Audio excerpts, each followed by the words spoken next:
नमस्कार. कधी विचार केलाय का की दुकानात गेल्यावर आपण एखादी विशिष्ट वस्तूच का उचलतो किंवा एखाद्या गोष्टीसाठी वाटेल तेवढे पैसे मोजायला का तयार असतो? या सगळ्यामागे ना एक जबरदस्त शास्त्र लपलेलं आहे आणि ते म्हणजे उपयोगिता विश्लेषण. आज आपण ग्राहकांच्याच याच वर्तनाचा वेध घेणाऱ्या संकल्पनेची ओळख करून घेणार आहोत. खरंच हा विचार करण्यासारखा प्रश्न आहे, नाही का? आपण ज्या वस्तूंना इतकं महत्त्व देतो त्यात असं आहे तरी काय? आणि गंमत म्हणजे याच प्रश्नामध्ये आपल्या आजच्या संपूर्ण विश्लेषणाचं उत्तर दडलेलं आहे. आणि ते उत्तर आहे उपयोगिता. अर्थशास्त्रात उपयोगिता म्हणजे काय तर अगदी सोपा आहे. एखाद्या वस्तूमध्ये आपली गरज पूर्ण करण्याची जी ताकद असते ना, ती म्हणजे उपयोगिता. ही एक अशी छुपी शक्ती आहे जी ठरवते की एखादी गोष्ट आपल्यासाठी किती महत्त्वाची आहे. ठीक आहे, तर आज आपण काय काय पाहणार आहोत? सगळ्यात आधी उपयोगिता म्हणजे नेमकं काय ते समजून घेऊ. मग तिची वैशिष्ट्ये आणि प्रकार पाहू. त्यानंतर एकूण आणि सीमांत उपयोगिता यातला फरक बघू. आणि हो, सगळ्यात महत्त्वाचं म्हणजे घट्ट्या सीमांत उपयोगितेचा तो प्रसिद्ध नियम आणि तो आपल्यासाठी का महत्त्वाचा आहे हे पण अभ्यासणार आहोत. चला तर मग सुरू करूया. चला तर मग आपल्या पहिल्या मुद्द्याकडे वळूया. आता उपयोगिता ही संकल्पना दिसते तितकी सरळ नाहीये. ती व्यक्तीनुसार, वेळेनुसार आणि जागेनुसार कशी बदलते आणि तिचे वेगवेगळे प्रकार कोणते आहेत, चला जरा खोलात जाऊन बघूया. तर उपयोगितेचं सगळ्यात मोठं वैशिष्ट्य काय? तर ती सापेक्ष आहे.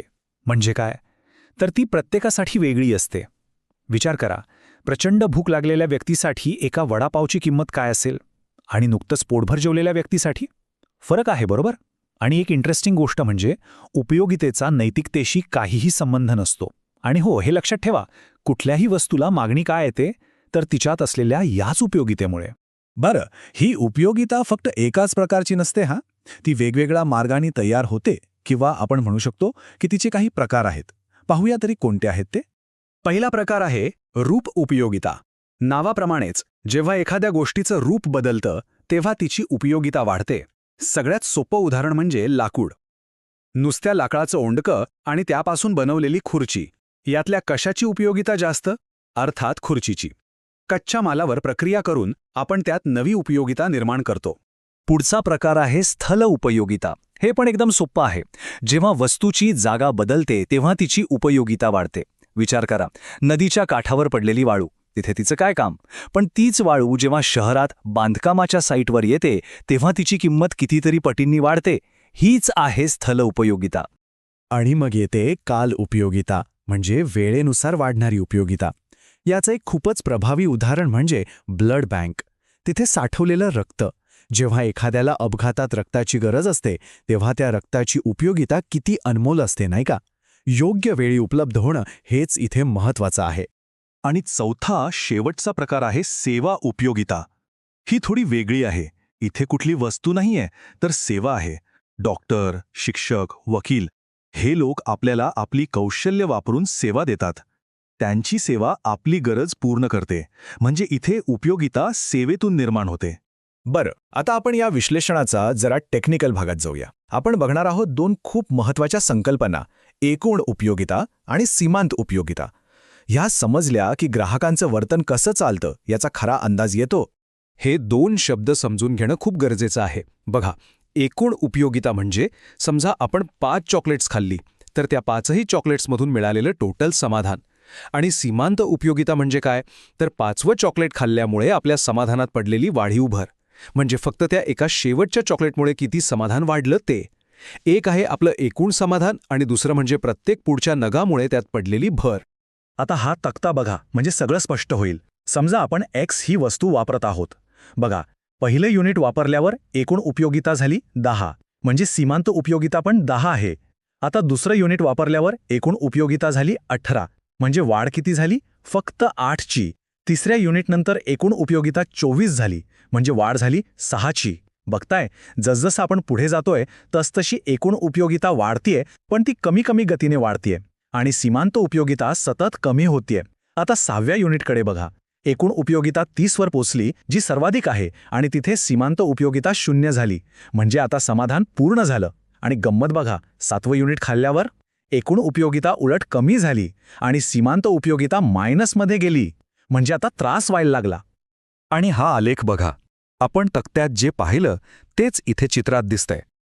हा जो वर जाणारा TU वक्र आहे तो एकूण उपयोगितेचा. तो 6व्या युनिटवर त्याच्या सर्वोच्च बिंदूवर पोचलाय, बरोबर? आणि त्याचवेळी खाली बघा, हा जो MU वक्र आहे तो बरोबर तिथेच क्ष अक्षाला छेदतोय, म्हणजे 0 होतोय.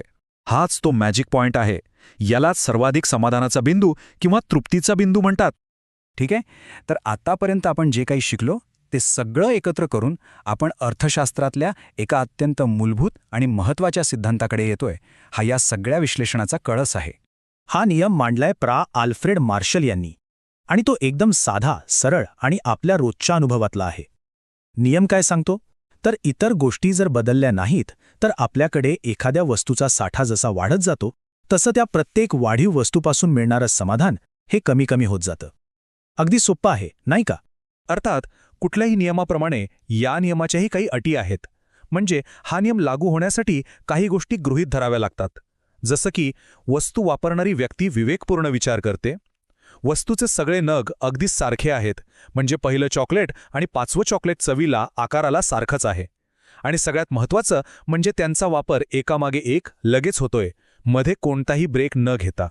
पण मग प्रश्न येतो की ठीक आहे, हा सगळा सिद्धांत वगैरे ठीक आहे, पण याचा रोजच्या आयुष्यात काय उपयोग? हा नियम आपल्यासाठी महत्त्वाचा का आहे? चला तेच बघूया. कधी विचार केलाय की सेल लागल्यावर आपली खरेदी करण्याची इच्छा का वाढते? कारण हाच सिद्धांत बघा, जसजसं आपण जास्त वस्तू घेतो तसतशी प्रत्येक पुढच्या वस्तूची आपल्यासाठीची किंमत म्हणजे समाधान कमी होतं. त्यामुळे आपण त्यासाठी कमी पैसे द्यायला तयार असतो, आणि म्हणूनच जेव्हा दुकानदार किंमत कमी करतो तेव्हा आपली मागणी वाढते. हाच तर मागणीचा नियम आहे, ज्याचा पाया हा सिद्धांत आहे. या सिद्धांताचं महत्त्व खूप ठिकाणी आहे. पहिलं म्हणजे तो आपल्याला आपलं बजेट कसं ठरवायचं हे शिकवतो. दुसरं म्हणजे सरकारला टॅक्स ठरवताना मदत करतो. श्रीमंतांसाठी पैशाची सीमांत उपयोगिता कमी असते, म्हणून त्यांच्यावर जास्त टॅक्स लागतो. आणि सगळ्यात इंटरेस्टिंग, हा सिद्धांत मूल्यविरोधाभास सोडवतो. म्हणजे जगण्यासाठी आवश्यक असलेलं पाणी इतकं स्वस्त आणि शोभेचे हिरे इतके महाग का असतात, याचं उत्तर याच सिद्धांतात लपलंय. आणि जाता जाता एक विचार करायला लावणारा प्रश्न, जर प्रत्येक पुढच्या गोष्टीपासून मिळणारं समाधान हे कमीच होणार असेल तर या अमर्याद गरजांच्या जगात आपण कधी पूर्णपणे समाधानी होऊ शकू का? हा आर्थिक नियम आपल्याला समाधान आणि आपल्या इच्छा याबद्दल एका मोठ्या तत्त्वज्ञानाकडे घेऊन जातो. यावर नक्की विचार करा. भेटूया पुढच्या भागात.